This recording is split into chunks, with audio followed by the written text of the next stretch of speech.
Nah, kita yang mencintai Ali, kita yang mencintai Rasulullah SAW, mari kita pertahankan ini, keyakinan yang benar ini. Mari kita pertahankan baqiyah min baqaya amal salihah. Sedikit saja amal soleh, mari kita pertahankan. Yaitu ihya'i Asyura, ihya'il arba'in, ihya'i syuhada'i Karbala. Mari kita hidupkan tragedi Karbala dengan pertemuan seperti ini. Syukur-syukur lebih dari ini, syukur-syukur lebih besar lagi. Mari kita pertahankan sautul haq ini, suara kebenaran. Mari kita pertahankan. Nggak apa-apalah sekarang orang sedikit, insya Allah. Yang penting tidak yang penting harus ada, tidak dilupakan. Insya Allah lama-kelamaan akan dipahami oleh orang banyak. Di kalangan NU sendiri masih banyak yang belum paham. Nggak apa-apa, maklum belum ngerti. Allah madihim, fainahum la ya'lamun. Berilah kepengertian kepada orang-orang yang belum paham dengan peringatan Asyura, peringatan Arba'in. Ya Allah, berilah petunjuk kepada umat Islam, warga Nahdiyin, pesantren-pesantren yang belum mengerti tentang apa itu Yaum Asyura, apa itu Yaum Arba'in. Maafkan mereka ya Pak ya.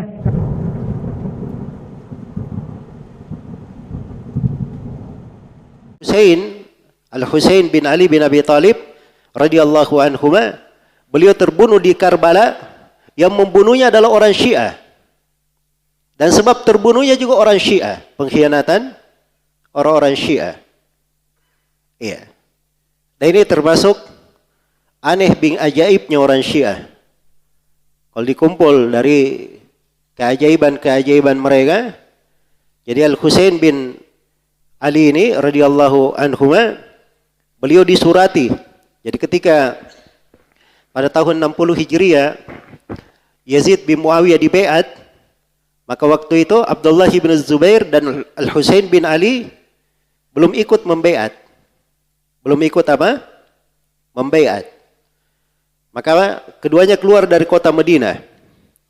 Abdullah bin Zubair ke Mekah, adapun Al-Husain dikirimi surat oleh penduduk Kufah.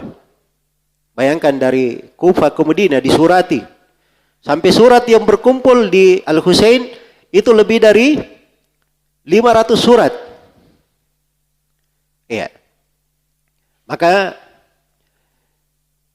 Al-Husain mengirim keponakannya ke Kufah untuk mengecek kepastian.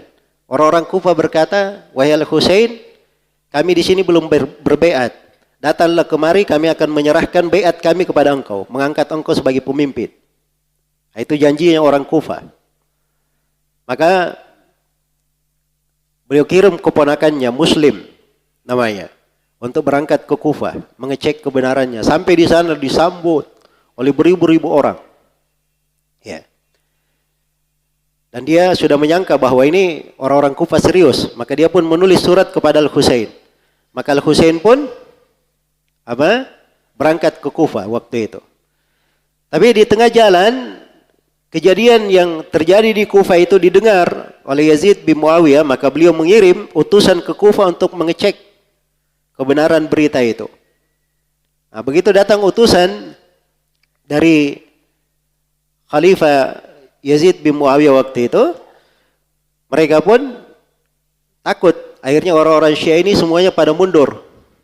Ya, tadinya jumlahnya ribuan berubah menjadi berapa puluh, akhirnya tidak tersisa kecuali keponakan Husain saja. Maka keponakannya pun menulis surat kepada Al-Husain, dan Husain di tengah jalan agar supaya kembali. Karena orang-orang Kufah ini ternyata pengkhianat. Iya, ternyata pengkhianat. Dan Al-Husain radhiyallahu taala anhu sebenarnya sudah mau kembali. Beliau ingin kembali, atau beliau ingin agar supaya berbaiat kepada Yazid bin Muawiyah. Tapi akhirnya beliau terbunuh di Karbala oleh orang-orang Kufah itu juga. Tidak ada campur tangan Yazid bin Muawiyah di dalam pembunuhan siapa? Al-Husain radhiyallahu taala anhu. Dan ini ceritanya, kisahnya itu juga ada di dalam buku-buku Syiah. Orang-orang Syiah juga mengakui. Iya. Jelas ya? Tapi dari kedunguan orang Syiah ini, tanggal 10 Muharram, tempat waktu terbunuhnya Al-Husain bin Ali radhiyallahu taala anhu, itu dijadikan oleh mereka sebagai waktu untuk berkabung. Waktu untuk berkabung. Nah, dibuatlah hadits-hadits palsu di situ. Siapa yang menangis di hari terbunuhnya Al-Husain, maka dia dapat pahala begini, diharamkan dari api neraka, dan seterusnya. Jadi bisa dilihat ya antiknya orang Syiah ini. Sudah dia menjadi penyebab, mereka yang berkhianat, mereka yang membunuh Al-Husain, mereka juga yang bikin acara lagi tanggal 10 Muharram. Ya, untuk hal tersebut. Jelas ya? Jadi kalau ada yang ikut-ikut memperingati haulnya atau terbunuhnya Husain di tanggal 10 Muharram, ya, itu terlihat ya sebagian kiai dari ormas tertentu ya hadir di situ memberi sambutan, memberi kalimat. Ini Syiah tidak berani mengatakan dirinya Syiah. Ya, jelas ya? Hal-hal yang seperti ini perlu diwaspadai. Kita akan terangkan kenapa saya agak jelas masalah Syiah ini. Karena di negeri kita sendiri MUI telah mengeluarkan fatwa resmi tentang kesesatan Syiah. Dan untuk pemerintahan kita di kota Makassar, di Provinsi Sulawesi Selatan, itu sudah ada surat edaran dari pemerintah tahun 2017 tentang kesesatan kelompok Syiah ini.